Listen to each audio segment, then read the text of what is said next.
श्री हनुमान जी महाराज जो बागेश्वर धाम सरकार हैं, जो बागेश्वर धाम के नाम से प्रसिद्ध है, उन्होंने एक पैर पर खड़ा होकर 1.25 करोड़ हनुमान चालीसा का पाठ। इस तरह से जो भी कली काल में बहुत अच्छे हनुमान जी के साधक बनना है, जो तुम्हारी मनोवृत्ति में है कि मुझे इस रूप में हनुमान जी चाहिए, हाँ आज भी वही हनुमान जी हैं। अगर जब हमारा मन मस्तिष्क मंदिर हो जाए उसी दिन हमें हनुमान जी मिलता है।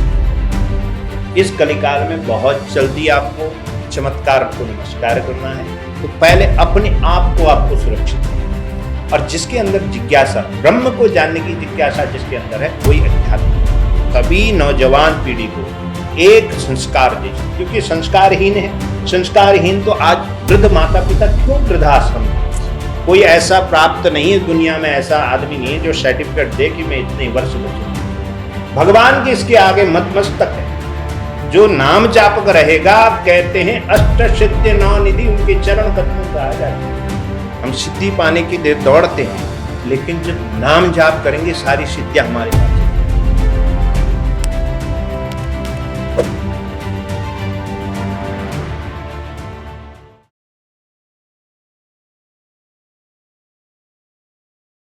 आपका स्वागत है एक ऐसे पॉडकास्ट में जो सनातन धर्म का गौरवशाली इतिहास, पुराणों की कथाएं, ब्रह्मांड की रचनाएं और दैनिक जीवन में निभाई जाने वाली धार्मिक परंपराओं को सरल शब्दों में आपके सामने लाते हैं। और आज हमारे साथ है विश्वविख्यात बागेश्वर धाम सरकार के कृपा पात्र शिष्य, जिन्होंने सत्य संस्कृति चैरिटेबल ट्रस्ट का भी संस्थापन किया हुआ है और कई सारे भागवत कथाएं, यज्ञोपवीत संस्कार और सामाजिक कार्य भी किए हुए। ऐसे ही आचार्य श्री मोहन जोशी जी हमारे साथ हैं। नमस्कार गुरु। जय श्री राम। जय श्री राम। जय श्री राम। जय बागेश्वर धाम। जय बागेश्वर धाम। गुरु जी, बागेश्वर धाम विश्वविख्यात है, सब लोग उनके बारे में जानते हैं, सब चीजें जानते हैं, लेकिन कई लोगों को ये अभी तक नहीं पता कि इसकी संस्थापन कैसे हुआ, इसकी स्थापना किस तरीके से हुई। इस बारे में जरा हमें बताइए। जय श्री राम। जय गुरुदेव भगवान की, सन्यासी बाबा की जय। बागेश्वर धाम, आपने कहा बागेश्वर धाम सरकार या बागेश्वर धाम की स्थापना कैसे, ये एक तो स्वयंभू है। पहले तो आप ये जान लीजिए कि ये एक स्वयंभू है, इसकी स्थापना किसी ने नहीं की। हमारे 322 वर्ष पूर्व एक हमारे गुरुदेव भगवान के कुल में ही जो कुलीन हुए, जिनका नाम हुआ सन्यासी बाबा। सन्यासी बाबा जी ने अखंड तपस्या की, और ये तपस्या ऐसी की कि स्वयं वहां पर स्वयंभू महादेव उत्पन्न कहा जाता है। और ये भगवान की कृपा से, गुरुदेव भगवान के मुख से ही स्वयं कही गई है कि जब सन्यासी बाबा तप करते थे उस जंगल पर, वहां पर जंगल था, वहां कुछ नहीं था, एक पहाड़ी थी, वो जंगल था। उस जंगल में जब सन्यासी बाबा तप करते थे, उस समय बहुत अक्रूर लोग थे जो गौ की हत्या करते थे। कई लोगों का ऐसा लोगों की हत्या करते थे, अक्रूर ढंग से जो लोगों को ट्रीट करते थे। उसी समय सन्यासी बाबा ने सोच लिया था कि मेरा पूरा जीवन में सनातन के प्रति ही समर्पित करूंगा। तो उस समय सन्यासी बाबा, जो हमारे पूज्य सन्यासी बाबा हैं, उन्होंने बहुत तप करने के बाद, जो उत्तराखंड में आपने एक नाम सुना होगा बागेश्वर धाम, वहां के जो बागनाथ हैं, शेर की तरह जिन्हें कहा जाता है, जो बाघ रूप में है, वही सन्यासी बाबा जी के स्मरण में आए। और स्मरण में आने के बाद उन्होंने उनकी तप की। ऐसी कथा भी है और पूज्य गुरुदेव भगवान भी ऐसा कहते हैं कि सन्यासी बाबा को स्वयं महादेव ने दर्शन दिया, और जब वो बाघ रूप में आए तो एक तेज पुंज होने के कारण वहां पर स्वयं स्थापित हो गए। आज भी वहां पर बागेश्वर धाम बालाजी से पहले महादेव को पूजा जाता है। वहां पर महादेव स्वस्थापित है, उनको किसी ने स्थापित नहीं किया। उत्पत्ति हुई है उनकी, पेड़ के जड़ में उनकी उत्पत्ति हुई। बहुत छोटा सा मंदिर है वहां पर, आज तक वो बना नहीं है, क्योंकि पूज्य गुरुदेव भगवान हमारे पूरे संसार के प्रकल्प में ऐसे लगे हैं। कहीं कैंसर हॉस्पिटल है, कहीं अन्नपूर्णा है, गरीब बेटियों की शादी है, और निरंतर अभी तो गुरुकुलम चल रहा है। लगातार पूज्य गुरुदेव भगवान बागेश्वर धाम सरकार ने निरंतर मानव सेवा को अग्रसर माना है। इसी प्रकार बागेश्वर धाम सरकार की स्थापना वहां पर स्वयंभू महादेव के रूप में, उनके ही कुल में आए पूज्य दादा गुरु महाराज, जिन्होंने सन्यासी बाबा की कृपा पाकर महादेव की कृपा पाकर बालाजी की अनन्य भक्ति की। अनन्य भक्ति करते हुए उन्होंने एक पैर पर खड़ा होकर 1.25 करोड़ हनुमान चालीसा का पाठ किया। अच्छा। उससे प्रसन्न होके श्री हनुमान जी महाराज, जो बागेश्वर धाम सरकार हैं, जो बागेश्वर धाम के नाम से प्रसिद्ध है, तीर्थ है, वो धाम तो क्या कहेंगे, अभी तीर्थ है, तो वहां पर स्वयं नीम के पेड़ के बीच से हनुमान जी का उत्पत्ति हुआ। हाँ, आज भी वही हनुमान जी हैं। तो कुछ दादा गुरु महाराज जी ने जब एक तपस्या की एक पैर पर, तो हनुमान जी ने स्वयं उनको 3 बार दर्शन दिया। 3 बार दर्शन में यही पूछा कि आपको क्या चाहिए, तो उन्होंने बार बार यही कहा, मुझे अगर जीवन में कुछ देना चाहते हो तो जीवन में जो भी बागेश्वर धाम आएगा उसका परम कल्याण हो जाए। जो भी वहां जा भर जाता है और हनुमान जी का दर्शन कर लेता है, उसके सारे मनोरथ पूर्ण हो जाते हैं। ये दास ने स्वयं ने पाया। इस तरह से उसके बाद ही पूज्य दादा गुरु के बाद से हमारे पूज्य गुरुदेव भगवान को कृपा मिली पूज्य दादा गुरु की, और उन्होंने एक पैर पर 1.25 लाख हनुमान चालीसा का पाठ कर कर हनुमान जी की परम सिद्धि को पाया, और दादा गुरु महाराज जी की परम सिद्धि पाकर आज वो धाम नहीं तीर्थ हो गया है। तो इसलिए वो इस तरह की जो है पूरी, कहें तो बहुत लंबा हो जाएगा, लेकिन छोटी छोटी बातों में मैंने आपको बताया कि सक्षम में जो है इस तरह वहाँ की धाम की प्रतिष्ठा। गुरु जी, जैसे आपने बताया कि वो टाइम पे 1.25 करोड़ हनुमान चालीसा का पाठ किया, एंड अभी जो हमने गुरु जी है उन्होंने 1.25 लाख हनुमान चालीसा का पाठ किया। आज की डेट में अगर हम सनातनियों को अगर हनुमान जी का दर्शन पाना है या हनुमान जी की कृपा पानी है, तो हमें क्या करना चाहिए? हनुमान जी की कृपा पाने के लिए हनुमान जी की पहले तो हमें हनुमान जी की तरह बनना पड़ेगा, निराभिमानी। जैसे हनुमान जी निराभिमानी, उनको अभिमान ही नहीं, कितना बड़ा भी काम कर दे कभी नहीं कहते मैंने किया जी। वो तो बोलते प्रभु राम जी का बल है, मेरे पास तो कुछ बल ही नहीं। अगर जब हमारा मन मस्तिष्क मंदिर हो जाए, उसी दिन हमें हनुमान जी की बात। लेकिन आपने कहा हनुमान चालीसा से कैसे कर सके, हनुमान चालीसा का निरंतर पाठ। ऐसा नहीं कि आज मंगलवार है हनुमान चालीसा का पाठ कर दिया, शनिवार है हनुमान चालीसा का पाठ किया, नहीं।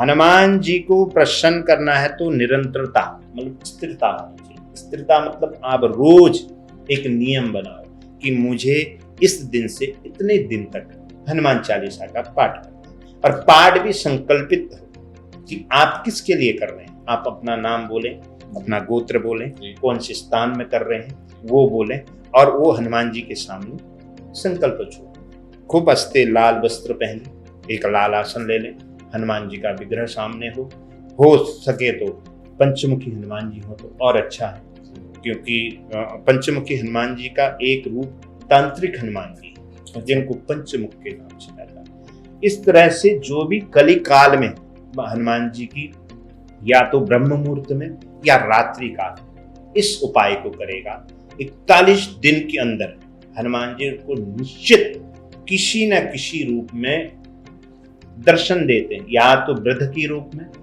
या तो कोई छोटे बच्चे बालक के रूप में, या किसी बानर के रूप में। एकांत, जहां कभी बानर आता ही नहीं, उस जगह पर आपको या तो शाम के समय या दिन में के समय या भोर में कोई बंदर रूपी दिखाई दे, या कोई अचानक पुलिस वाला आपके आसपास टकराए दे, इस रूप में भी इस समय हनुमान जी दर्शन देते हैं। और ये निश्चित है, दास ने अनुभव किया है, गुरुदेव भगवान की कृपा से हनुमान जी की आज भी प्रबल शक्तियां हैं और दर्शन देते, अनुभव करने वाला चाहिए। गुरु जी, आपने जो बताया कि पाठ करना चाहिए निरंतर 41 दिन जी, तो गुरु जी कितनी बार हनुमान चालीसा का पाठ करना चाहिए डेली? देखिए, अगर आप ग्रस्त में हो, आपको बहुत अच्छे हनुमान जी के साधक बनना है, पहले चीज तो आप सात्विक होना बहुत जरूरी है। आप मांस मदिरा का पान न करें, हो सके तो 41 दिन तक लहसुन प्याज भी बंद रखें, और रखना ही चाहिए, क्योंकि इन शक्तियों, ये पॉजिटिव शक्ति है, इन चीजों से आपका मन विचलित होता है। ज्यादा मिर्च खाने से, ज्यादा लहसुन प्याज खाने से, मांस मदिरा पीने से, ये तामसी भोजन है, आपके मन को विकृत करते हैं। आपको शांत रहना है, तो जब शांतता में आप बैठेंगे तो हनुमान जी की साधना कर सकते हैं। हनुमान चालीसा का पाठ लगभग पर डे का अगर आप प्रतिदिन कहें तो कम से कम 7, 11, 21, 51 या 108 पाठ का लेकिन 41 दिन तक जो निरंतर 108 पाठ का संकल्प लेकर बैठेगा, 41वें दिन भगवान हनुमान जी उसको निश्चित दर्शन देंगे। 108 पाठ का पाठ करे, रोज जितना समय मिले निरंतर राम राम का जप करे और उसके हवन करे हनुमान जी के, गुड़ का, तिल का और पान, मीठा पान हनुमान जी, इसका हवन रात्रि में करे या ब्रह्म मुहूर्त। गुरु जी, हवन का मुझे जरा किस तरीके से कर सकते हो? हाँ, हवन हनुमान जी को नॉर्मल सा हवन, जिस प्रकार तिल है, जौ है, उसमें शक्कर, तिल और गुड़, थोड़ा सा गुड़ और शक्कर, और हो सके तो भोजपत्र और पान के बेड़ा, मीठा पान, उसकी आवृत्ति हनुमान चालीसा, 1 हनुमान चालीसा, 2 हनुमान चालीसा, 3 हनुमान चालीसा, इसका हवन करें और उनके बीज मंत्र का ओम हम हनुमते नमः स्वाहा, इस तरह अगर हवन करेंगे तो हनुमान जी की गारंटी के साथ कह रहे हैं कि 41 दिनों में उनको किसी न किसी रूप में हनुमान जी सिद्ध हो जाएंगे और जो कहेंगे वो सिद्ध ही प्राप्त हो जाएगी। जिस संकल्प से करेंगे, जो तुम्हारी मनोवृत्ति में है कि मुझे इस रूप में हनुमान जी चाहिए, या मैं इसके लिए, या मैं सनातन के लिए, या मैं किसी अपने घर के प्रेरणा, अपनी भलाई के लिए, या किसी चीज के लिए, अन्य प्रकार की लोगों की मनोकामनाएं उसके लिए करें, तो हनुमान जी ऐसी कृपा करते हैं कि उसको 110% 41 दिन में सम्मुख हो जाए। जी गुरु जी, जैसे कहा जाता है कि हनुमान जी अष्टसिद्धि निधि के जी, तो वो सिद्धि कैसे प्राप्त करनी? क्योंकि आज की डेट में, जैसे मैंने आपको थोड़ी देर पहले भी बताया कि भारत है, यहाँ चमत्कार को नमस्कार है, तो ऐसी क्या सिद्धि हमें प्राप्त करनी चाहिए, किस तरीके से हम कर सकते हैं? और उसका हर कोई उस सिद्धि को पचा भी नहीं सकता, हर कोई उसको झेल भी नहीं सकता है, तो कौन सी सिद्धि एक नॉर्मल इंसान के हिसाब से हमें करनी चाहिए जिससे हमारा सनातन का भला हो? देखो, आपने बहुत अच्छा प्रश्न पूछा। हनुमान चालीसा ही सर्व सिद्धि का एक उपाय है, ये पावर हाउस है, दिस इज पावर हाउस। इससे बड़ा और कोई साधन नहीं। इस कलिकाल में बहुत जल्दी आपको चमत्कार को नमस्कार करना है, तो पहले अपने आप को आपको सुरक्षित करना है। इसके लिए आपको निरंतरता, हनुमान चालीसा 40 चौपाइयों में ही पूरा पावर हाउस निकल, सब कुछ इसी में, सब कुछ, इससे बाहर आप कुछ जाने की जरूरत नहीं है, आपको इसी में सब कुछ की प्राप्ति, सब कुछ की। अष्ट सिद्धि नौ निधि के दाता असवर दीन जानकी, ऐसा भगवान श्री माता जानकी जी ने आशीर्वाद दिया हनुमान जी के। और जब हनुमान जी को आशीर्वाद मिला है, जब आप हनुमान चालीसा करेंगे तो आपको भी अष्ट सिद्धि नौ निधि की प्राप्ति होगी। ये आपके अंदर बल होना चाहिए। खूब राम राम का जप करें और जितना समय मिले राम राम का जप करके हनुमान चालीसा का पाठ करें, निरंतरता में, खंडित नहीं होना चाहिए। 110% ये उनको प्राप्त होगा। चमत्कार स्वयं दिखने लगेगा, सारी दिशाओं कृपा करने लगेंगे, रिद्धि सिद्धि सब कुछ उन पर कृपा होनी चाहिए। जो आपको कभी नहीं बुलाता वो आपको बुलाने लगेगा, जो कभी आपको नहीं पहचानता वो आपको बुलाने लगेगा, जो आपको कभी प्रेम नहीं करता प्रेम करने लगेगा, जहां से आपको किसी चीज की आवश्यकता होती है अपने आप चले आएगा। यही तो सिद्धि है। गुरु जी, इसके बारे में ये भी बोल सकता हूँ कि लास्ट कुछ दिनों से मैंने भी हनुमान चालीसा स्टार्ट की है, और इसीलिए शायद हम साथ आज बैठे हैं। यही प्रेम है, यही हनुमान जी ने लीला की, आपको समझ लो यही चमत्कार है। यही चमत्कार है। गुरु जी, अभी हम जिस तरीके से बात कर रहे हैं कि आज की जनरेशन, तो इनके लिए कथा और सत्संग की जरूरत क्या है? कथा और सत्संग से ही मनुष्य का जीवन का निर्माण होगा। जीवन असलियत में कहें तो सत्संग और भक्ति के मार्ग पर आने से आपका जीवन सुदृढ़ होता है। जिस प्रकार शरीर की पुष्टि भोजन से होती है और आत्म की पुष्टि भजन से होती है, और भजन करोगे तो इसकी पुष्टि होगी। पुष्टि मतलब संतुष्टि है, संतुष्टि मिलेगी तो आपका पूरा शरीर, आपका जीवन मंगलमय चलेगा। और अध्यात्म में जाने वाला बच्चा, हम आपको अभी बता के जा रहे हैं, आप यहाँ पर इस ब्रॉडकास्ट के बाद आप सर्च करिएगा, जो बच्चे भगवान को मानते हैं, जो सनातन के प्रति थोड़े भी जागृत हैं, जो भगवान की कथाएं सुनते हैं, जो थोड़ा बहुत भगवान का नाम जप करते हैं, आप उनसे मिलिएगा। उनका व्यवहार और जो आम जनता है उसका व्यवहार आप एक बार चेक कीजिएगा। यह मैं आपसे बताऊं, फैक्ट है कि वो आपको एकदम निर्मल मिलेगा, खूब अच्छी बातें करेगा और आप उसको भक्ति के बारे में बताएंगे बड़े चाव से सुनेगा, क्योंकि वो जिज्ञासु है, उसको जिज्ञासा जानने की। और जिसके अंदर जिज्ञासा, ब्रह्म को जानने की जिज्ञासा जिसके अंदर है, वही अध्यात्म है, वही जीवन में सफल होगा। भले ही कुछ समय के लिए थम जाएगा, लेकिन जिस दिन उठेगा तो मंजिल पा जाएगा। यही अध्यात्म है, यही कथाओं का प्रबल वेग इस समय होना चाहिए, जो हमारे सभी नौजवान पीढ़ी को एक संस्कार दे सके। क्योंकि संस्कारहीन है, संस्कारहीन तो आज वृद्ध माता पिता क्यों वृद्धाश्रम में है, कारण यही है क्यों हमारे बच्चों को संस्कार। संस्कार कहाँ से आएगा? कथा से आएगा। जब भरत और राम जी का चरित्र उनको सुनाया जाएगा, जब उनको बताया जाएगा कि समर्पण क्या है, तब उनको लगेगा अरे ये तो बहुत छोटी चीज है, हम क्या मकान के लिए लड़ रहे हैं, क्या जमीन के लिए लड़ रहे हैं, ये तो बहुत छोटी चीज है। भरत ने अपने राज्य को त्याग दिया राम जी के लिए, उनके खड़ाओं की पूजा की 14 वर्षों तक। वो भरत का चरित्र अगर जब बच्चे पढ़ेंगे तो वो भरत के तरह बनेंगे। तो इसलिए सत्संग की बहुत आवश्यकता है। जी गुरुजी, जैसे हम कहते हैं कि राम से बड़ा राम का नाम, ठीक, और हम कहते हैं कि नाम जाप से भी हमें काफी कुछ हासिल हो सकता है, तो क्या हमें करना चाहिए, किस तरीके से नाम जाप करना चाहिए, उसका कोई तरीका है या क्या है? बहुत उत्तम प्रश्न। इस कली काल के लिए तो मैं कहूँ कि सबसे बेहतरीन प्रश्न। नाम जाप का कहें तो कि ये एक सिद्धि से कम नहीं है। हम सिद्धि पाने के लिए दौड़ते हैं, लेकिन जब नाम जाप करेंगे सारी सिद्धियां हमारे पास चली आ जाएंगी।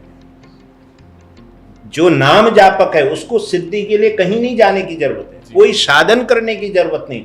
एक आसन ले, चलते रहे, फिरते रहे, सोते रहे, सोफा में बैठे, उठते चले, गाड़ी में बैठे, सिर्फ नाम चलता रहना चाहिए। चाहे वो राम नाम है, चाहे कृष्ण नाम है, चाहे राधा नाम है, चाहे शिव का नाम है, चाहे माँ भगवती का नाम है, नाम चलना चाहिए। स्मरण में नाम चलता रहे। एक अवधि ऐसी आ जाए कि व्याकुलता बढ़ने लगेगी, और व्याकुलता बढ़ेगी तो नाम अपने आप तुम्हारे पूरे शरीर से दौड़ने लगेगा, रूह पर राम नाम चलने लगेगा। जो नाम आप बोलेंगे आपको, आपका शरीर पुलकित होने लगेगा, हंसने लगेगा, पूरा आप प्रसन्न रहोगे। किसी हाल में आपको कहीं फेंक दिया जाए, आप वहां प्रसन्न रहोगे। ये नाम जाप की शक्ति। अब बताइए मेरा नाम क्या है, मुझे किसी को पता है? नहीं पता है, लेकिन कोई मेरे नाम को पुकारे तो मैं पीछे घूम के देखूंगा, नहीं तो कितने लोग जा रहे हैं। ये किसकी शक्ति है? नाम की शक्ति। आपको मैं पुकारूं तो आपके पीछे भी एक शक्ति है, नाम की शक्ति। बिना नाम के आप जब सुबह सोए रहते हैं तो आपको उठाने के लिए नाम बोला जाता है, उठिए सुबह हो गई। आपको कितना ही चिल्लाओ, जब तक आपका नाम नहीं बोला जाएगा आप नहीं उठोगे, नहीं जगोगे, ना पलटोगे। नाम की एक ऐसी महिमा है, शायद इस जीवन में मैं कहूं जो स्वयं दास करता है, निरंतर नाम जप होता है, जितना बालाजी की कृपा से होती है। और इसीलिए कह रहे हैं कई अनुभव ऐसे हुए हैं, और आज हम आपके सम्मुख बैठे, ये नाम जाप की कृपा है, ये हनुमान जी की कृपा है, और जो हम कर रहे हैं वो भी उनकी कृपा। और नाम जापक को 10 दिशा और रिद्धि सिद्धि शुभ लाभ गणेशी 9 ग्रह सब उनके अनुकूल हो जाते हैं। नाम जाप, नाम में बड़ी शक्ति है। हनुमान जी ने, आपने शायद ये कथा बहुत लंबी हो जाएगी, बहुत ज्यादा लंबा टॉपिक हो जाएगा। आपने काशी नरेश का नाम सुना? काशी नरेश जब एक बार हनुमान जी जब राम जी से प्रणाम करके और माता अंजनी से मिलने गए, बहुत दिन हो गए, बोले हाँ, अपने राघव स्वामी से बोले स्वामी बहुत दिन हो गए, माँ से मिला नहीं, कुछ समय के लिए माँ से मिलने जाता हूँ। तो इतने में जैसे काशी नरेश को पता चला तो राम जी के पास मिलने के लिए काशी नरेश गए, तो रास्ते में नारद मुनि मिले। अब नारद जी का तो जीवन में हर किसी को कुछ न कुछ शिक्षा देना। नारद जिसकी वाणी कभी रद्द न हो, लोग नारद को गलत ढंग से भी लेते, बोले नारद झगड़ा ही करवाता है, वो तुम नारद हो। लेकिन नारद का मतलब है नारद जिसकी वाणी कभी रद्द न हो, पूरा नारद। ये सोचने का विषय। गुरुजी इस तरीके से किसी ने नहीं सोचा, हाँ, ना किसी ने बोला है। नारद जिसकी वाणी कभी रद्द न हो, वही तो नारद है। नहीं लोग बोलते तू नारद है, तूने झगड़ा कर, ना ना ना, नारद का मतलब वो कलयुगी नारद हो सकता है, लेकिन वो नारद जी का काम था आपको सजग करना कि आप गलत मत हो। काशी नरेश को घमंड हो गया था कि मैं काशी का नरेश हूँ। तो हनुमान जी नारद जी ने एक बहुत अच्छा कहा, बोले आप जा रहे हो राम जी के पास मिलने, प्रणाम करना राघव से, लेकिन एक वयोवृद्ध उसके बगल में बैठे होंगे विश्वामित्र जी, जो उनके राम जी के गुरु, बोले उनको प्रणाम मत करना। तो इन्होंने पूछा क्यों?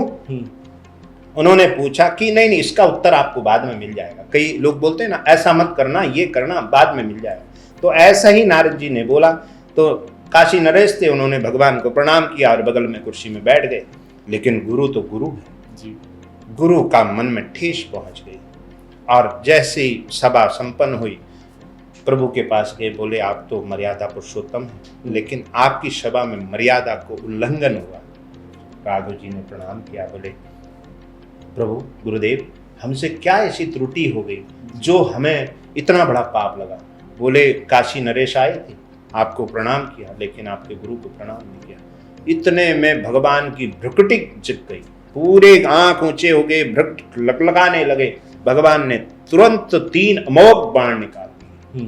बोले आज की संध्या होने से पहले पहले काशी नरेश का अंत हो जाएगा। अब जैसे ही देखा काशी नरेश ने कि ये तो बहुत हो गया, अभी तो मेरा प्राण निश्चित जाना है, क्योंकि भगवान राम जी की प्रतिज्ञा है, ये तो भंग होती ही नहीं, ये तो त्रिलोकी है। ये दौड़े दौड़े नारद जी के वे गए, नारद जी का पैर पकड़ा, बोले नारद जी आपने क्या करवा दिया, अभी तो मेरी मौत निश्चित है। बोले कुछ मत करो, अभी हमने बताया, रास्ता भी हम बताने। बोले अंजनी माँ के पास जाओ।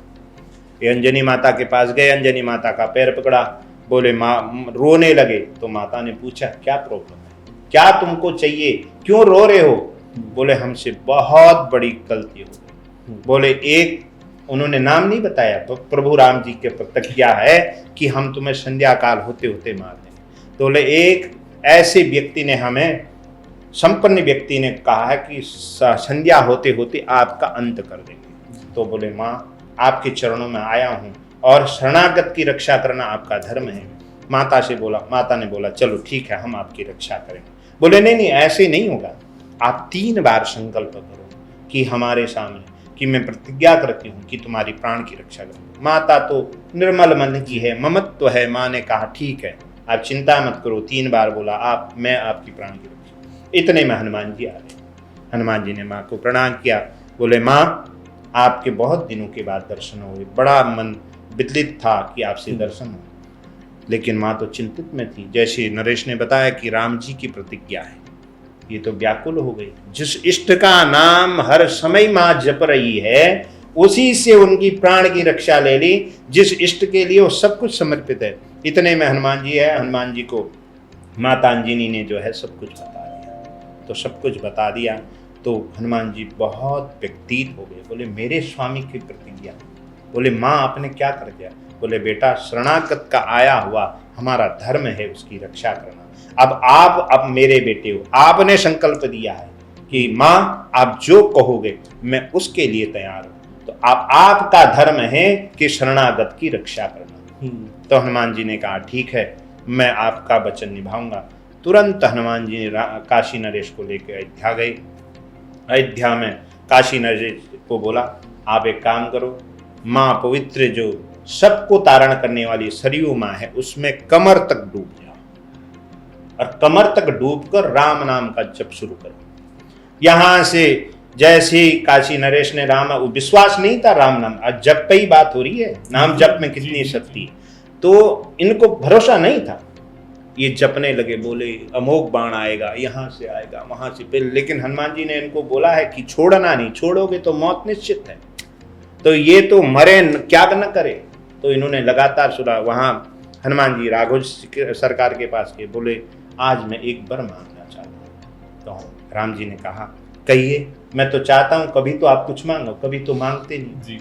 बोले मैं चाहता हूँ जो आपका राम जापक है, नाम जापक है, मैं उसकी रक्षा में हर हमेशा खड़ा रहूं। बोले जाओ तुम जो मेरा नाम जापक है उसका कभी, बोले ये भी बोलो अमोघ बाण भी उसका कुछ नहीं कर पाएगा। बोले हाँ जाओ, अमोघ बाण भी मेरा निशर्त हो जाएगा जहां आप रक्षक बन के खड़े। बस इन्होंने प्रणाम किया, बोले कार्य हो गया। बोले स्वामी ने आशीर्वाद दे दिया, इतने में काम हो गया। तो ये गए काशी नरेश से, बोला चिंता मत कर, राम राम का जाप कर, सब काम तेरा बन जाएगा। जैसी संध्या काल होने वाली थी, पहला तीर भगवान ने खींचा अमोघ बाण, और जैसी काशी नरेश के सर के पास में गया, राम राम की वो कवच और उधर हनुमान जी की बैठे गदा, और जैसे अमोघ बाण आया तो राम जी के पास। बोले क्यों? बोले महाराज राम राम का अचूक मंत्र चल रहा, उससे कवच बन गया काशी नरेश का, और जहां आपका भक्त हनुमान हो उसकी गदा को, उनकी गदा की कवच हो, तो आपको अमोघ बाण भी रिटर्न हो गया। दूसरा बाण छोड़ा, वही दूसरे बाण में बोले कौन सा? अब भगवान ने कहा पहला तो राम राम हो गया, बोले अभी सीताराम सीताराम, सीता जी का नाम लगा, ये डबल शक्ति हो जाएगी। तो जैसे ही सीताराम सीता, दूसरा बाण भगवान ने छोड़ा, वो भी रिटर्न गया, गर्दन के पास में लगाया, वो भी। भगवान ने पूछा क्यों अमोघ बाण क्यों रिटर्न आ गए, क्या वजह? बोले महाराज अभी माँ भगवती भी साथ में आ गई, इसलिए बोले अभी तो इसका कुछ न हो ना। भगवान ने कहा अब तो हनुमान भी और ये काशी नरेश भी दोनों जाएंगे, अब ये तीसरा अमोघ बाण है हमारा। और जैसे ही मारा, हनुमान जी ने कहा तुरंत चेंज करो, बोले सीताराम हनुमान का जाप करो, बोले तीसरी शक्ति भी लगा। काशी नरेश ने बोला चलो दो तो कार्य सिद्ध हो गए, तीसरे में बच जाए। तो इन्होंने शुरू कर दिया सीताराम हनुमान सीताराम हनुमान। जैसे अमोघ बाण चलाने के थे, यहां देखा विश्वामित्र जी ने देखा, देखो मेरे शिष्य की, प्रभु राम जी के अमोघ बाण व्यर्थ हो जाएगा। संकल्प त्रिभुवन के नाथ का जब संकल्प टूट जाएगा तो पूरी दुनिया में ये कहा जाएगा कि देखो भगवान राम जी ने भी अपना संकल्प तोड़ा। हनुमान जी ने तुरंत देखा, काशी नरेश से बोला जप करते हुए तुरंत विश्वामित्र जी के पैर में पड़ जाओ। जैसे ही काशी नरेश सीताराम हनुमान का जप करते हुए विश्वामित्र जी का, ऋषि का पैर पकड़ा, अपने अश्रुओं से उनका पाद प्रक्षाल्य किया। भगवान गुरुदेव भगवान खुश हो गए राम जी का, और राम जी से बोला, बोले राम रुक जाओ, मैंने इसे माफ किया, जो मेरा दंड था मैंने इसको, आप अपना बाण को अपने बाण की जगह में रख दो।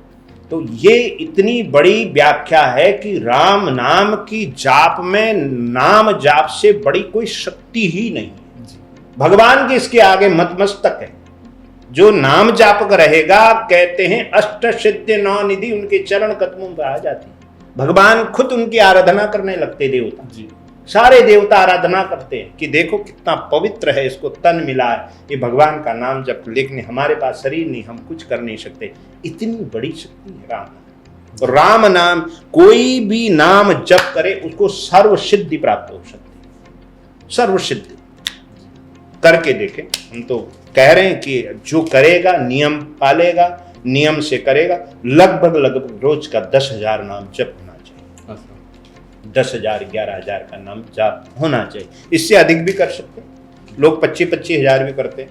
गुरु जी, आज के लोग 10,000 स्टेप्स काउंट करते हैं, 10,000 कदम चलने चाहिए, और आप कह रहे हो 10,000 नाम जप होना चाहिए, जिससे कदम चलने से शायद से आपका शरीर थोड़ा सा स्वस्थ हो सकता है। लेकिन मेरे हिसाब से नाम जप करने से, 10,000 नाम जप करते हो दिन में, तो आपकी आत्मा भी शुद्ध हो जाएगी और आपको एक ताकत मिलने के पूरे चांसेस होते हैं, और वो मिल जाएगी। देखो एक चीज मैं कहूँगा, ये तो कंट्रोवर्सी हो जाएगी अगर मैं कहूँगा, तो योगा एक बहुत जरूरी है शरीर के लिए। शरीर पुष्ट होगा तो जरूरी है, लेकिन ये कह देना भी कि हम योग करेंगे, कदम चलेंगे और उसके हमारा शरीर पुष्ट होगा तो हम अपने शरीर को तंदुरुस्त कर देंगे, हम एक चीज कहते हैं। कोई यहाँ परमानेंट सर्टिफिकेट लेके नहीं आया कि कितने वर्ष जिएगा। जिस दिन उसकी मौत लिखी, आप कितने फिटनेस वाले हो, एक दिन आप जाना जरूर है, निश्चित है। कोई ऐसा प्राप्त नहीं है दुनिया में, ऐसा आदमी नहीं है जो सर्टिफिकेट दे कि मैं इतने वर्ष बचूंगा, नहीं दे सकता, लेकिन उसको पता है आप कब जाओ।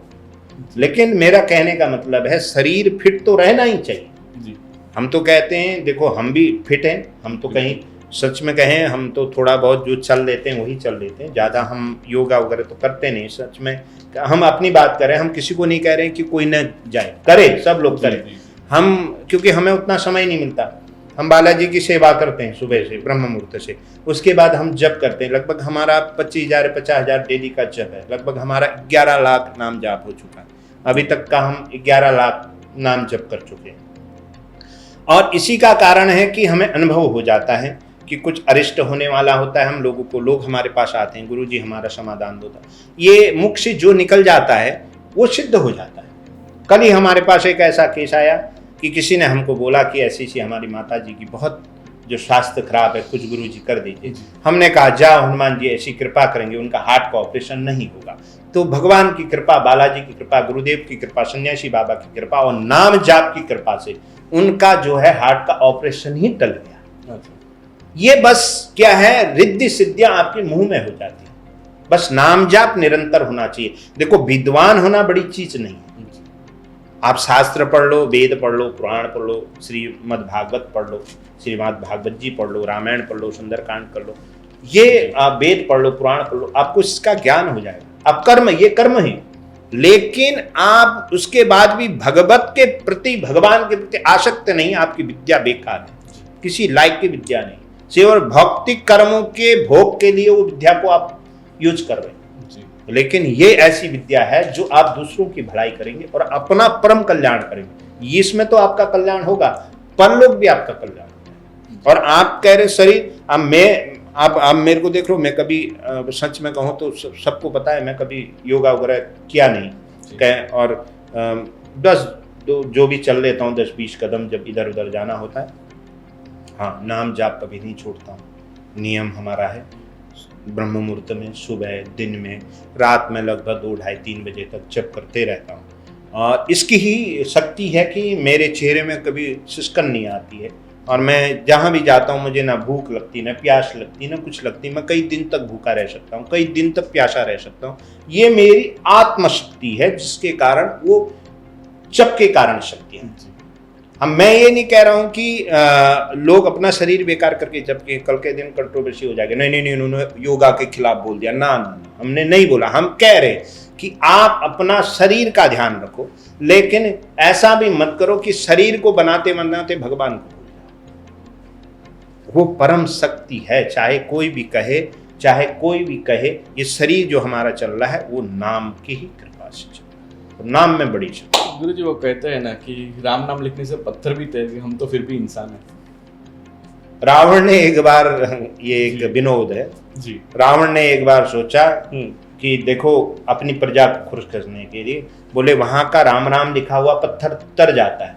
तो रावण को बोला, रावण के मंत्रियों ने बोले तुम भी अपना नाम लिखो और पानी में तैराओ, तब हम तुम्हारी शक्ति बतलाएंगे कि तुम्हारे पास कैसी शक्ति है। तो रावण ने क्या किया, चुपके से अपना रावण नाम ने लिख के राम नाम लिखा और पत्थर डाल दिया, और वो पत्थर तैरने लगा।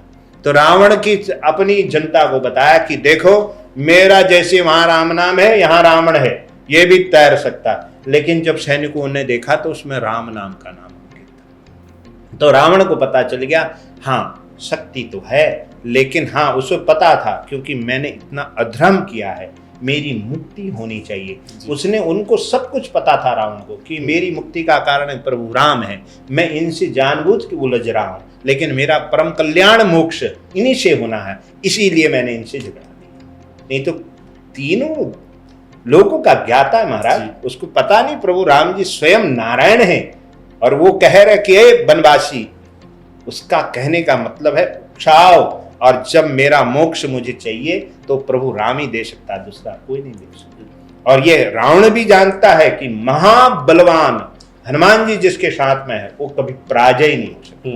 गुरु जी हम आपके साथ बैठे, आप विश्वविख्यात बागेश्वर राम सरकार जी के शिष्य हैं, यहाँ पर हम पूज्य गुरु जी, आदरणीय गुरु जी धीरेन्द्र शास्त्री जी के बारे में बात ना करें जी, ये तो संभव ही नहीं। बिल्कुल। उन्होंने जो पद यात्रा की थी सनातन धर्म के लिए, उसका मुख्य उद्देश्य क्या था? बहुत अच्छा प्रश्न। हम भी उस सनातन यात्रा, पद यात्रा में थे जी। उस समय जब हमने पद यात्रा शुरू की थी गुरुदेव भगवान के साथ में, तो 7 लाख पब्लिक स्टार्टिंग में थी जी। 7 लाख के ऊपर ही पब्लिक थी। सनातन जो पद यात्रा थी उसका मतलब ही यही था कि हम इस देश में रहने के बाद भी हम अपने सनातनियों को एक क्यों नहीं कर पा रहे। जैसे कि बहुत से संत हैं, बहुत से मंत हैं, बहुत से मठ हैं, सभी ने एक साथ आकर ये आज तक किसी ने नहीं किया था। ये बड़ी बात है कि गुरुकुलम की बात हो, निरंतर अन्नपूर्णा की बात हो, निरंतर कन्यादान की बात हो, पूज्य गुरुदेव भगवान लगातार ये कार्य निर्विघ्न पूर्ण कर रहे हैं। इसमें वो सनातनियों का बल है। इसलिए गुरुदेव में एक ही आवाज लगाई कि अब सब सनातनी शांत आ जाओ, भेद भाव जाति पाति ऊंच नीच सब मिटना चाहिए। अब कोई जाति नहीं, कोई पाति नहीं, सिर्फ एक है सनातन, जिसका कभी अंत न हो, वो सनातन है। सब सनातनी है बिल्कुल। लेकिन हाँ, कोई अपना अपना भाव है, कोई किसी को पूज रहा है, कोई किसी को पूछ रहा है, लेकिन हिंदुस्तान में रहने वाले सनातनी जात पात में न बटे, इसके लिए गुरुजी ने मीन तरह से कहा कि हम सब सनातनी भाई भाई, सब हिंदू भाई भाई, आप साथ आ जाओ, कोई नीचा नहीं, कोई ऊंचा नहीं, सब समान है। इसलिए ये पदयात्रा बड़ी सफल हुई। इसी के साथ सभी सनातनियों का मन में एक हो गया कि नहीं, हमें एक होना चाहिए। ये बड़ी बात है। गुरुजी, आप आज के सनातनी युवा को क्या संदेश देना चाहिए? हम यही कहेंगे, जिससे पहले भी हमने कहा कि आप रियल की जिंदगी में जियो, ना भूत में न भविष्य में, आप वर्तमान में जियो। भूत क्या हो गया, बीत गया, भविष्य में क्या होगा छोड़ दो, वर्तमान में जियो। आप तो वर्तमान में भी नहीं जी रहे। जितना समय मिलता है रील में जाता है, और स्वयं के बारे में तो सोचना दूर की बात है। माता पिता क्या बोल रहे हैं आजकल के बच्चों को पता नहीं। माता आवाज लगाते लगाते थक जाती, ओ बेटा इधर आ, बेटा कहाँ, रील देख रहा। और वो छोटी सी उम्र में गलत व्यसन में जाकर, गलत संगत में जाकर बच्चे अपने पौरुष का नाश करते हैं, अपना जो ब्रह्मचर्य उसका नाश करते हैं। हम तो यही कहना चाहेंगे कि अध्यात्म से जुड़ने के लिए और आपको उस जीवन में उतरने के लिए आपको रियल में जीना पड़ेगा। इस रील की जिंदगी से आप ऐसे बनो, हम तो कहते हैं दूसरे की रील देखो, भगवान की कोई बहुत अच्छा प्रेरणादायक है उसका देखो, आपकी कॉलेज के ढंग से कोई रील आ रही जिससे आपको मोटिवेशन मिल रहा, वो सुनो। किसी नाचने वाले को देख करने से आपको क्या मिलेगा बताओ। आप ऐसे बनो कि आपसे प्रेरणा लेकर आगे आप लोग चले, तब आप कहोगे, आपको लोग के देख के देखेंगे, देखो कितना अच्छा है बच्चा ने यहाँ से वहां पा लिया। बड़े बड़े आईपीएस अधिकारी बन रहे हैं, बड़े बड़े बच्चे टॉपर बन रहे हैं। वो बच्चे भी, उन्होंने कभी मोबाइल को हाथ नहीं लगाया। एक बिटिया की मैं बात सुन रहा था, बहुत अच्छी बात कही वो बिटिया ने। वो बिटिया ने कहा, आज तक मैंने फोन को देखा नहीं, फोन के बटन कैसे होते हैं। वो आईपीएस बनी, टॉपर, और उसने कुर्सी ले ली, उसके बाद भी उसके पास फोन कीपैड वाला है, छोटा सा, केवल वो अपना काम चलाती है कि इससे मेरा काम भर चल जाए कि हाँ पिताजी मैं यहाँ हूँ, माता जी यहाँ। लेकिन बोली आज तक मुझे वो डिजिटल वाला फोन चलाना नहीं आता। इसलिए उसने आईपीएस टॉपर किया, इसलिए वो डीएम बनी, इसलिए एसडीएम बनी, इसलिए बड़े बड़े पोस्ट पर जाने वालों का आप भी अगर चाहे तो एक बार ब्रॉडकास्ट कीजिए, क्योंकि नौजवानों के लिए इस समय की प्रेरणा बहुत आवश्यक है। नहीं तो देश के नौजवान इस समय आप देखेंगे, आप कोई कथा में ले लें, कोई भी सत्संग में ले लें, कोई भी यात्रा में ले लें, नौजवान बहुत कम रहते हैं, वयोवृद्ध रहते हैं, 40-50 साल वाले रहते हैं, 30-35 साल वाले रहते हैं। लेकिन जवानों की जो हमारे युवान पीढ़ी है बहुत कम है, क्योंकि इसका मतलब है डिजिटल दुनिया में जाना बहुत अच्छी बात है, लेकिन वो अपने उसके लिए यूज करो जो आपको फायदा दे सके। आप उसमें डूबे मत रहो। हमने तो ऐसे ऐसे लोग देखे जो दिन भर सिर्फ मोबाइल के सिवा उनको कुछ आनंद नहीं, आप उनको टोक दो वो तोड़ फोड़ करना चालू कर दें, इस तरह पागल हो चुके हैं। ये हम कह रहे हैं आज के बाद 10 साल या 15 साल के बाद तो आप ये नहीं देखेंगे कि जो पति पत्नी भी वो आपस में बात करेंगे, इस हालत हो चुकी है। इसलिए हम तो सबसे निवेदन करेंगे कि थोड़ी देर मेडिटेशन, ध्यान और भगवान के चरणों में देना शुरू करो, माता पिता के चरणों में देना शुरू करो। देखना ये जीवन आपका सफल हो जाएगा, खुशी मिलेगी, जीवन में जीने का सफल हो जाएगा। गुरुजी, अगर हमारे ऑडियंस में से या किसी को भी बागेश्वर धाम सरकार आना है जी, उसका कोई तरीका है, किस तरीके से वहाँ आ सकते हैं, या उसका जो भी रहेगा प्रोसेस, इसके बारे में थोड़ा बताइए। बागेश्वर धाम जाने के लिए मुंबई से काफ़ी ट्रेनें हैं, छतरपुर तक जाती हैं। छतरपुर से आपको रिक्शा मिल जाएगा बागेश्वर धाम गढ़ा जाने के लिए। बहुत प्रचलित इस समय का कहें तो विश्वविख्यात है, महातीर्थ है हमारा बागेश्वर धाम सरकार, बागेश्वर धाम बालाजी का। आप छतरपुर जैसे उतरेंगे वहाँ से आपको लगभग 50 रुपीज़ लगभग का चार्जेस एक टेम्पो वाला करता है। आपके पास ज़्यादा धनी है, मनी है, तो आप गाड़ी भी कर सकते हैं, तो जैसी आपकी आवश्यकता हो। खजुराहो, लेकिन अभी तो बहुत अच्छा हो गया, एक गड़ागंज है, गंज में भी ट्रेन रुकती है, वहाँ से 3 किलोमीटर धाम है, वहाँ से 10 रुपया लगता है धाम जाने का। बहुत अच्छा मार्ग है, बहुत अच्छी सुविधाएं बन गई, होटलें बन गई, बहुत स्टार होटलें बन गई, बहुत अच्छी सुविधा खाने की है। अभी परिक्रमा मार्ग बड़ा बन गया है और सारी सुविधाएं हैं, और धाम पर निरंतर अन्नपूर्णा है। कोई ऐसा व्यक्ति जा रहा है जिसको बालाजी की कृपा चाहिए और उसको बहुत जीवन में तकलीफें चल रही, तो 2-3 बार बालाजी दरबार जाके आ जाए, और वहाँ पर अन्नपूर्णा फ्री चलती है। लगभग रोज का लगभग 30,000 या 40,000 लोग निरंतर जो है अन्नपूर्णा पाते हैं, और वो भी एक टाइम नहीं, दिन में भी चलता है और रात को 11 बजे तक भी चलता है। गौशाला भी है, गौ की सेवा भी हो रही। अभी गुरुकुलम भी खुल गया है, जहाँ पर बच्चे पढ़ रहे हैं, बहुत छोटे छोटे गरीब बच्चे हैं, बहुत अच्छी से पढ़ाई कर रहे हैं, उनका खाना रहना फ्री सब गुरुदेव भगवान कर रहे हैं। गुरु जी, जैसे अभी आपने एक चीज बताई, कुछ और सवाल भी, बट बीच में से कुछ एक सवाल आ रहा था जी। जैसे आपने बताया कि कुछ गरीब बच्चे वहाँ पर जी जी।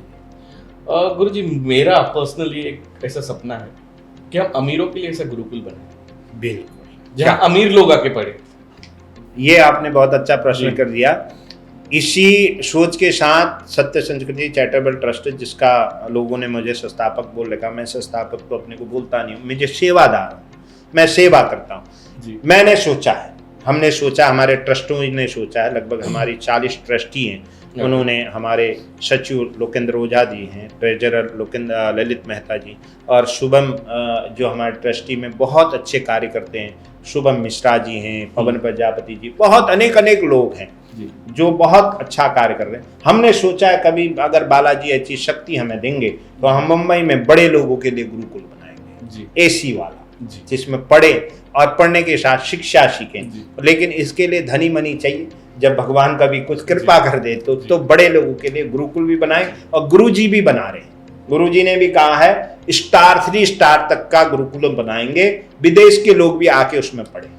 गुरुजी ने ये पहले से आह्वान कर रखा कि जो पढ़ना चाहे गुरुकुल में आए, रहना खाना सब धाम की तरफ से, आप आके पढ़ो, शिक्षा लो। क्योंकि गुरु जी, जो बरसों पहले जो चीजें चल रही थी कि बाहर से लोग आके भारत में पढ़ने के लिए आते थे, गुरुकुल में पढ़ते थे, वही चीजें थी वो टाइम पे, जो लोगों का जो प्रतिभा थी या लोगों में जो शक्तियाँ थी, वो आज कहीं देखने नहीं मिल रही है हमें। आजकल की पढ़ाई जो है इसमें और गुरुकुल की पढ़ाई में बहुत डिफरेंस है, बहुत डिफरेंट है। आपने जैसा बोला, गवर्नमेंट स्कूलों की पढ़ाई में बच्चे वहीं तक सीमित हैं जहां तक उनको पढ़ाया जाता है। गुरुकुल का हमारा जो पद्धति है वो वैज्ञानिक पद्धति भी है और हमारी सांस्कृतिक पद्धति भी है। आज हम संस्कृति को क्यों भूल गए, हम अध्यात्म को क्यों भूल गए, हमारे अंदर वो पौरुष क्यों नहीं है, वो शक्ति। आजकल बच्चों को आप आधा घंटा एक आसन पर नहीं बैठा सकते, आप बैठवाइए, आधा घंटे में बच्चे हैरान हो जाएंगे। लेकिन गुरुकुल के बच्चों को आप 5 घंटा एक आसन में बैठाइए, बैठ जाएंगे। ये शक्ति है, ये आध्यात्मिक शक्ति है, ये गुरुकुल की शक्ति है, ये वो शास्त्र की शक्ति है जो पढ़ रहे हैं। वो एक एक वेद मंत्र पूरे विज्ञान से है। हमारा कहने का मतलब है हमारी पद्धति को विदेशी फॉलो कर रहे हैं जी, लेकिन हम अपनी पद्धति को स्वयं फॉलो नहीं कर रहे। आप वृंदावन चले जाइए, वृंदावन में कितने अंग्रेज लोग साड़ी पहन के राधा राधा कर रहे हैं, हजारों अंग्रेज, लेकिन कितना मस्त है वो लोग, सिर्फ भगवान का नाम जपते। उनको पता नहीं, हम तो जन्मे भारत में हैं, हम जन्मे सनातन में हैं, और हमारा इतना अच्छा देश, शायद कहीं भी ऐसा देश नहीं जहां इतना स्वतंत्र आदमी बोल सके, जिसकी मर्जी जो कर दो। लेकिन इतना अच्छा देश है, फिर भी इसमें कोई किसी को कुछ नहीं करता। लेकिन देखो, फिर भी हम अपनी संस्कृति को भूलते जा रहे हैं।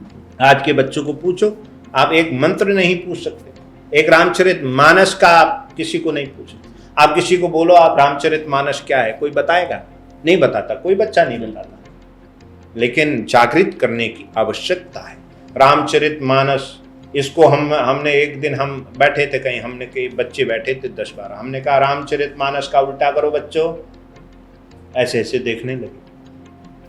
ये पद्धति ये है रामचरितमानस, मानस चरित्र राम। जिस दिन मनुष्य का चरित्र राम जैसा हो जाएगा उस दिन ही मनुष्य बदल जाएगा। रामचरितमानस का उल्टा कर दो, मानस चरित्र राम। मनुष्य का चरित्र राम जैसा हो जाएगा उसी दिन वो राम जैसी प्रतीति करने लगेगा। लेकिन इंसान करता है, फितरत है, मैं बार बार कथा सुनूंगा लेकिन कथा की नहीं मानूंगा, गुरु में 1000 बनाऊंगा लेकिन गुरु की नहीं बनूंगा। मैं हनुमान जी को बार बार मंगलवार शनिवार पूछूंगा लेकिन हनुमान जी जैसा नहीं बनूंगा, निरावानी बनूंगा नहीं। मेरे पास बुद्धि बल हो जाए तो मेरे से बड़ा बलवान कोई नहीं, लेकिन हनुमान जी के पास अनन्य बल है महाराज, लेकिन वो निरावान बोलते मेरा बल कुछ नहीं जी। कुछ नहीं मेरा बल, बल सब उनका है, उन्हीं के बल पे मैं चलता हूँ। माता सीता ने पूछा, बोले आप किसके बल पर आए 7 समुद्र पार करके? बोले राम जी के बल पर, हमारा कोई बल नहीं। बोले जाओगे कैसे? बोले आपके बल से। बोले कहानी खत्म। बोले आपका क्या? बोले मेरा कुछ भी बल नहीं। बोले मेरा बल कुछ भी नहीं, आप यहां से आशीर्वाद दोगे मैं समुद्र पार हो जाऊंगा, वहां से मैं राघव जी की कृपा से आया। ये ऐसा भाव जिसमें आ जाएगा वही उसी दिन हनुमान जी उनको प्राप्त हो जाएगा। गुरु जी अब हम थोड़ा सा वापस आ जाते हैं जहां हम लोग जी प्रश्न कर रहे थे उस बारे में। गुरु जी बागेश्वर धाम में आने का आपने तरीका बता दिया, कहाँ से कैसे आ सकते हैं। वहाँ पर जो आते काफ़ी सारे लोग आते हैं जो अपनी दुख दर्द लेकर आते हैं, कई सारे लोग ऐसे होते हैं जो वहाँ तक नहीं पहुँच पाते। हाँ, उनके लिए कोई घर बैठ के उपाय कि जो वो खुद करे जिनसे उनको फायदा हो। देखो हम तो एक चीज कहना चाहते हैं, बहुत सभी लोग जितने भी लोग इसको सुनेंगे जी। अगर आपको अपना समाधान चाहिए जी। जीवन में, आपको बहुत कठिनाई से संघर्षों से आप जूझ रहे हैं जी। घर बैठे बागेश्वर बालाजी को स्मरण करो। जी। रोज आप लगभग 11 पाठ हनुमान चालीसा करो, हो सकता है तो थोड़ा थोड़ा, हो सकता है तो ओम हम हनुमते नमः, ओम बागेश्वराय नमः, इसका जाप करें रुद्राक्ष के माला से। हो सके लगभग हो सके तो रोज करें हवन, नहीं कर सकते तो मंगलवार शनिवार हवन करना स्टार्ट करें। आपके अंदर की जितनी नेगेटिव शक्तियां धीरे धीरे इनका नाश होने लगेगा, आपके घर में कवच बनने लगेगा। और पंचमुखी हनुमान जी का कवच का पाठ करें। हाँ, ये बहुत अचूक उपाय है। पंचमुखी हनुमान जी का कवच का पाठ जो करेगा वो अपने घर में, अपने शरीर में, अपने संकट के लिए एक कवच प्राप्त होगा, जिससे उसको बुराई शक्ति, जितनी अंतर तंत्र मंत्र लोग करते हैं आजकल भी बहुत चलता है जी, बहुत चलता है, कालू जादू, ये तंत्र वो तंत्र, मारण विद्या, ये विद्या, प्रकार की विद्याएं चलती, लेकिन वो उसी में हावी करता है जो भगवान का शरणागत नहीं होता। निरंतर आप निरंतरता कीजिए। मैं आपको गारंटी दे रहा हूं, दास ने प्राप्त किया है ना, आपको कभी कोई बीमारी बड़ी होगी। अब सर्दी जुकाम तो लगेगा, ऐसा मत बोलना कि हम हनुमान जी की भक्ति करते हैं हमें सर्दी जुकाम क्यों लगा, ऐसा नहीं जी। ये तो क्लाइमेट है, चेंज होगा तो होगा, लेकिन आपको बड़े रोग से कभी ग्रसित नहीं होगा, आपको कोई भी नेगेटिव शक्ति कभी छू नहीं सकती। आप निरंतरता करें। हाँ, आप 10 दिन हनुमान चालीसा बोलेंगे, बोले चमत्कार हो जाना चाहिए, ना ना ना ना, कुछ चमत्कार नहीं होगा।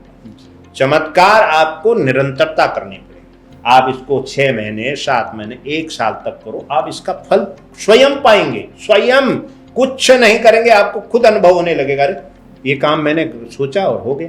गुरुजी मैंने 3 दिन में चमत्कार पाया।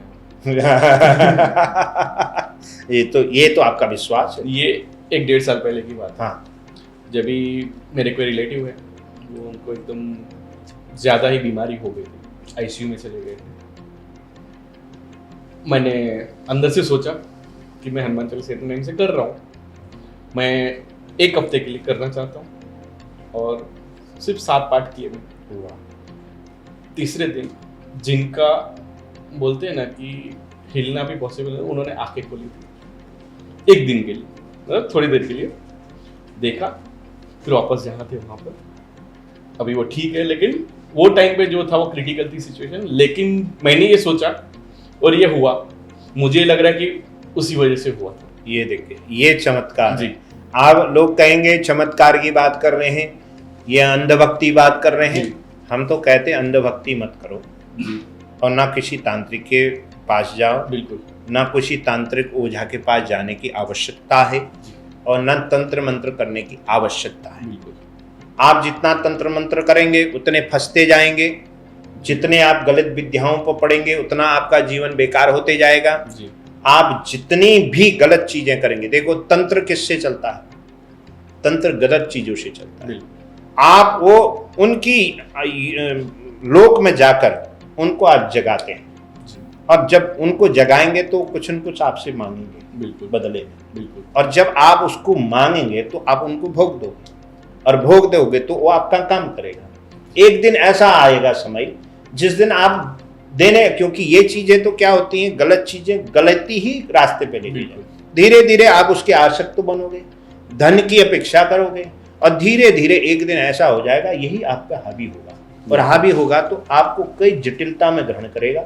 एक दिन ऐसा होगा आपका विनाश की तरफ लेके जाएगा। इसलिए मैं सबको कहता हूं कि सात्विक भजन करो, भगवान का नाम जप करो। हनुमान चालीसा के बराबर कोई सिद्धि ही नहीं है जी।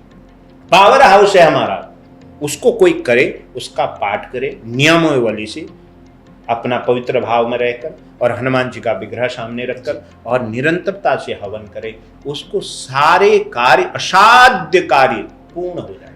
असाध्य कार्य, उसमें कोई मैं गिनती नहीं करूं, असाध्य कार्य, सारे कार्य जो स्मरण करेंगे वो कार्य हो जाए। जो स्मरण करेंगे वो कार्य हनुमान जी करेंगे, तुमको कुछ करने की जरूरत। गुरु जी, यहाँ पर मुझे ये चीजें समझ में आ रही है कि हमें अगर इस चीजों का उपयोग करना है, किसी के अच्छे के लिए करो, बिल्कुल, खुद के अच्छे के लिए कभी मत करो, बिल्कुल, और दूसरे के बुरे के लिए कभी मत करो। बिल्कुल।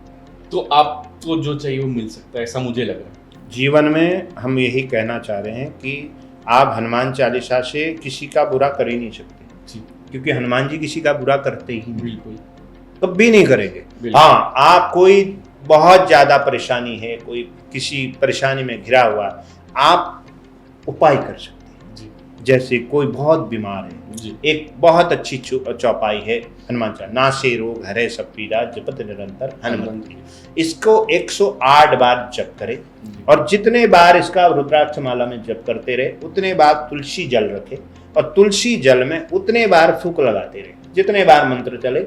और ये 108 बार होते ही मरीज को, कोई भी मरीज को निरंतर 21 दिन पिलाने से उसका असाध्य रोग हरण हो जाए। कुछ जरूरत नहीं उसको, कोई मंत्र संत्र को, सारे मंत्र इसी में।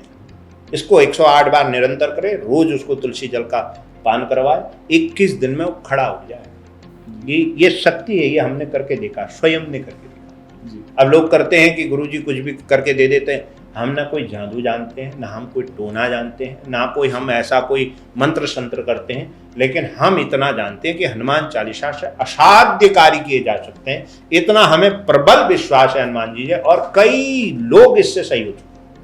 कई लोगों को हमने, अब हम किसी को बबूत देते हैं जो हनुमान जी का हवन करते हैं, हम नित्य हमारा नियम है, हम नित्य हवन करते हैं, तो उसी का हम जो है बबूत बना के लोगों को दे देते हैं कि थोड़ा एक चुटकी चो पानी में है, और थोड़ा, क्योंकि आपके शरीर के अंदर की निगेटिव शक्ति निकालने के लिए, बाकी कुछ नहीं। तो आदमी सोचता कुछ तो गुरुजी के पास ऐसा मंत्र है जो इसमें मार के दे देते हैं। हम कुछ मंत्र नहीं जानते, हम इतना जानते हैं, हमें हनुमान चालीसा पे भरोसा है, और हनुमान चालीसा और हनुमान जी के बीज मंत्र से और राम नाम के जप से ही हम सारा उपाय कर देते हैं। और कोई दुखिया आता है तो हमारा मन कभी बोलता नहीं इसका भला नहीं करे, ना कर पाए तू, हाँ बीमार है, संकट में, हम बोल देते भाई ये पाठ करो, ये हो जाएगा। ऐसा भी नहीं बताते कि जाके वहां ये बलि दे दो फलाने, ना ना, हम कभी बलि के हम सख्त विरोधी हैं, हम बहुत सख्त विरोधी। ना कोई बलि होनी चाहिए, ना कोई तांत्रिक होना चाहिए, ना कोई गलत चीज होना चाहिए।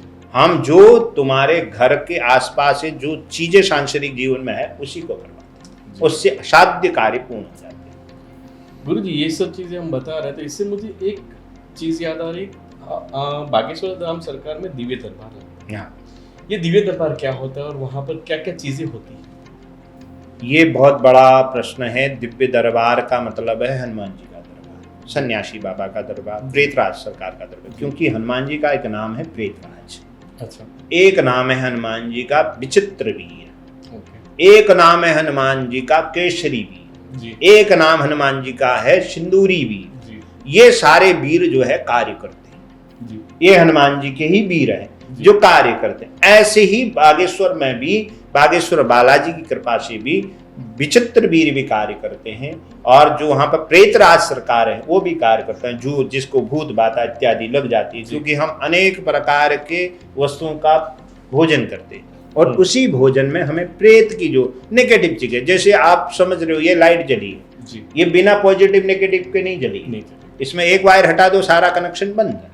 इसी प्रकार जब यहाँ पॉजिटिव शक्तियां हैं तो नेगेटिव भी है, जी जब भगवान है तो राक्षस भी है। बिल्कुल क्योंकि यहाँ तो कहा है तुलसी इस जग में भांति भांति के लोग, कुछ कछु देवता कछु मानव कछु राक्षस भी है। इसी प्रकार इसमें भी है तो उसमें भी है। बिल्कुल तो वहां पर दरबार बहुत अच्छा लगता है, बागेश्वर बालाजी की कृपा से दरबार लगता है।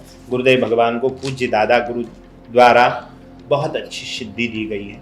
आप कहीं भी बैठे हों, कहीं भी बैठे हों, आपका क्या नाम है, आपको क्या प्रश्न है, आपको किसी को बताने की आवश्यकता नहीं।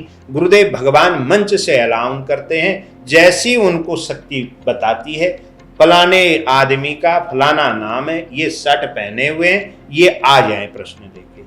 वो तुरंत, उनको पता भी नहीं रहता कि हमारा नाम रहेगा, तो वो तुरंत उठा के लेके जाते हैं जी ऐसा कोई नहीं है कि कई लोग मेरे को बोलते हैं गुरुजी अब उनको पता नहीं हम बागेश्वर धाम से जुड़े, अरे नहीं नहीं वो अपने लोग बैठे रहेंगे बीच बीच में। मैंने कहा हम 9 सालों से धाम से जुड़े, हमें पता है, ना कोई पहले से किसी का पता रहता है, ना किसी का कोई लेता। दरबार में लाखों लोग आ रहा है, आप किसको पूछ लेंगे आपका क्या नाम है? बिल्कुल पर्चा पहले से लिखा जाता है और टेबल में रख दिया जाता है, बोले आ जाओ, और आपका वही बोलोगे जो पर्चे में लिखा है। ये शक्ति नहीं तो क्या है?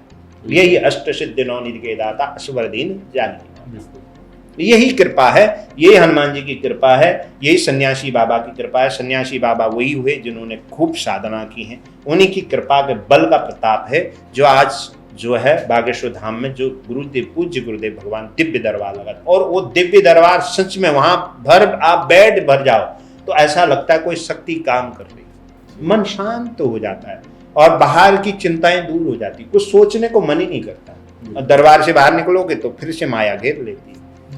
पर ये शक्ति है, बस वही शक्ति का कारण है पूज्य गुरुदेव भगवान वही दरबार लगाते, उससे कई कई लाख लोगों का भला हो चुका है। गुरु जी, दिव्य दरबार में आने के लिए कुछ प्रोसेस है? कुछ प्रोसेसर नहीं है, सब फ्री है। आप पंडाल में पहुंच जाइए, आप बैठ जाइए। अगर आप में भक्ति होगी या आप जिज्ञासु होंगे जानने की, आपके मन में ऐसी प्रेरणा होगी, नहीं ये ऐसा क्यों हो रहा है, ऐसा कैसे हो सकता है, मैं हूं, मैं जाऊं तो पता चले, तो वो तभी उनके पास कनेक्शन पहुंच जाएगा कि नहीं आपको सोच रहे हैं। तो उनके बाद जैसे आपका विचार पहुंचेगा वैसे आपको खड़ा करेंगे, बोलेंगे ये फलाना आया है और ये कुछ जानना चाहते, उसको भेजो। तो आपके बारे में पूरा, आप क्या जानने आए थे, क्यों आए थे, जिज्ञासु। देखो वो कहते, और मैं भी कहता हूँ, पूज्य गुरुदेव भगवान भी बोलते हैं, भक्त को आवश्यकता ही नहीं है। गुरु जी भी हमारे यही बोलते हैं, भक्त को तो आवश्यकता ही नहीं है। जो नास्तिक है, जो आस्था नहीं रखता है और जो कुतर्क करना जानता कि ऐसा क्यों होता है, ऐसा क्यों नहीं होता है, उनको गुरुदेव भगवान प्रतिष्ठा करवाते कि आज के बाद से तू धर्म को अंगुली नहीं उठाएगा, भगवान पे तू उंगली नहीं उठा सकता, क्योंकि भगवान ने तेरी सुनी तो तेरे को पता है शक्ति है, तो मान लेता, शरणागत हो जाता है और शक्ति है। तो यह था आज का आध्यात्मिक संवाद।